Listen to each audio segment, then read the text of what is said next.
Hello viewers, अपने एक नए लेक्चर के साथ मैं हूं मोहम्मद सफदर डोगर। तो इस सीरीज़ के नेक्स्ट वीडियो के अंदर हम जो टॉपिक आज कवर करेंगे वो है जी एस्केप सीक्वेंस।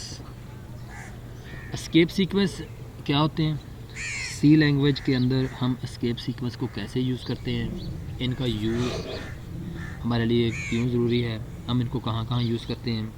तो देखते हैं आज की वीडियो में इसको। Escape sequence. Escape sequence are special character used in format string to modify the format of output. Mean के ये एक स्पेशल तरह के कैरेक्टर होते हैं जो आपकी स्ट्रिंग के फॉर्मेट को या उसको मॉडिफाई करने के लिए, आपकी आउटपुट को खूबसूरत बनाने के लिए हम यूज़ करते हैं। These character are not display in output. जो एस्केप सीक्वेंस के कैरेक्टर होते हैं वो आउटपुट के ऊपर नज़र नहीं आते, बल्कि उनका अफेक्ट जो है ना वो आपको नज़र आएगा। These character always begin with back slash. ये जितने भी एस्केप सीक्वेंस है इनके जब स्टार्ट होंगे तो वो हमेशा बैक स्लैश कीवर्ड से start. The back slash is called escape sequence. जो हमारा बैक स्लैश है इसको हम क्या कह देंगे, ये हमारी एक एस्केप सीक्वेंस है। एस्केप सीक्वेंस और उनका पर्पज़ क्या है, जैसे बैक स्लैश बी, तो ये हमारे पास एक बैक स्लैश है, slash N, backslash N new line पे आपको ले आएगा, बैक स्लैश टी टैब का इजाफा कर देगा, backslash R carry return कर देगा, backslash single quote, backslash double quote. अगर आपने अपने आउटपुट के अंदर सिंगल कोड यूज़ करना है या डबल कोड यूज़ करना है। तो देखते हैं इनके प्रोग्राम को, देखते हैं हम। अब जैसे ये हमारा एक प्रोग्राम लिखा हुआ है, मैंने लिखा हुआ है प्रिंट एफ हेलो वर्ल्ड। अब इसके अंदर मैं स्लैश एन का जो है ना एस्केप सीक्वेंस वो यूज़ करता हूँ। अब मैं हेलो वर्ड को अगर दोबारा ऐसे ही मैं इसको प्रिंट करता हूँ तो ये देखें हेलो एंड वर्ड जो है ना मुझे एक ही लाइन में नज़र आ रहे हैं। अब मैं चाहता हूँ हेलो जो है ना वो ऊपर वाली लाइन में आए और जो मेरा वर्ड का जो साइन है ना वो नीचे वाली लाइन में है। तो मैं क्या करूँगा, यहाँ पे slash an escape sequence use करूँगा। तो अब देखते हैं इसकी आउटपुट के ऊपर क्या इफेक्ट पड़ेगा।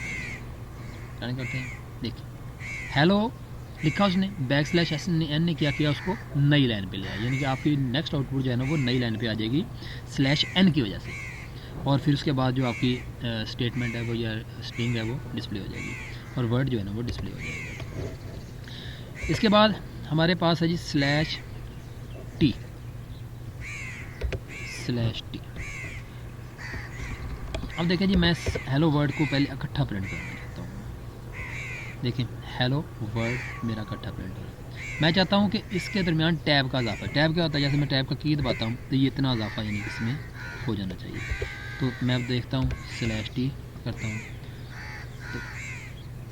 तो देखिए हमारी आउटपुट के अंदर उसने क्या कर दिया, एक टैब का इजाफा कर दिया। ये किसकी वजह से हो रहा है, ये स्लैश टी की वजह से हो रहा है। उसके बाद है जी मेरा स्लैश बी।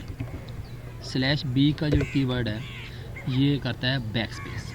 बैक स्पेस क्या करता है, बैक स्पेस दो कीवर्ड होते हैं कीबोर्ड के अंदर, एक बैक स्लैश और एक होता है डिलीट। बैक स्पेस कीवर्ड को जब भी आप जहाँ पे आपका कर्सर होगा प्रेस करेंगे तो अपने लेफ़्ट साइड से एक एक करैक्टर जो है ना वो डिलीट करता जाएगा या रिमूव करता जाएगा। अगर आपका कर्सर जिस जगह पे है आप डिलीट का वर्ड दबाते हैं तो वो डिलीट का कीवर्ड अपने राइट साइड से एक एक करैक्टर जो है ना वो क्या करता जाएगा, डिलीट करता जाएगा या रिमूव करता जाएगा। अब बैक स्लैश बी को देखते हैं इसका इफेक्ट क्या होगा। देखिए जी hell word HELL double, backslash b ने क्या किया कि ओ को रिमूव कर दिया। अगर मैं एक और backslash B double back यानी कि बैक स्लैश बी को यूज़ करता हूँ तो ये क्या करेगा, देखें उसने ओ पहले एक बैक स्लैश ने ओ को ख़त्म कर दिया, दूसरे बैक स्लैश ने आपको कर दिया। अब एक और बात, क्या मुझे हर दफ़ा ये मैंने बैक स्लैश डबल बी लिख दिया है तो इसका इफेक्ट एक दफ़ा आएगा। देखें इसके आउटपुट को, देखें ये देखें हेल बी वर्ड, यानी कि वो क्या करेगा, जो असल एस्केप सीक्वेंस आपका ये जो है ना बैक स्लैश है, और बी बताता है कि उसको बैक स्पेस करना है, बैक स्लैश टी दिया है तो वो टैब का इजाफा कर देगा। अब मैंने बैक स्लैश डबल बी लिखा है तो वो एक तो बैक स्पेस करेगा लेकिन दूसरे बी को एज ए वो करेक्टर जो है ना वो यूज़ कर लेगा। अब दोबारा फिर मैं बैक स्लैश बी करता हूँ तो ये दो करेक्टर को जो है ना क्या कर देगा, यहाँ से रिमूव कर देगा। क्लियर हो गया जी। इसी तरह मैं अगर यहाँ पे स्लैश एन को यूज़ करेंगे तो ये क्या करेगा, उसको नई लाइन पे ले आएगा। बट अगर मैं यहाँ पे एक और एन लिख दूँगा तो वो दूसरे एन को एज ए करेक्टर के तौर पे उसके साथ मिला देगी। देखिए एन बी वर्ड आ गया, यानी कि उसको उसने यानी कि शो कर। ठीक हो गया। उसके बाद था जी हमारे पास backslash r carriage return. तो ये देखें ये क्या करेगा, ये हेलो को लिखेगा और उसके ऊपर ही वर्ड को लिख देगा। आप देखें ना हमारे पास हेलो के कितने करेक्टर हैं, 5 हैं। वर्ड के कितने हैं, 5। वो क्या करेगा, पहले हेलो को लिखेगा और दोबारा कर्सर कहाँ पे ले आएगा, स्टार्ट में ले आएगा और यहाँ पे डब्ल्यू लिख देगा। अगर मैं यहाँ पे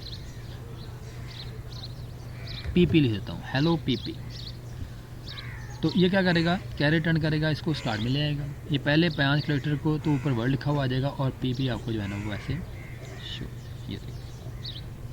क्लियर हो गया जी। उसके बाद है जी बैक स्लैश सिंगल कोड को हम कैसे यूज़ करते हैं। बैक स्लैश सिंगल कोड का जो मेन मकसद है वो ये है कि हम आप चाहते हैं कि हमारी ये जो आउटपुट है ना, जो हेलो वर्ड लिखा हुआ है, ये सिंगल कोड के अंदर शो होनी चाहिए।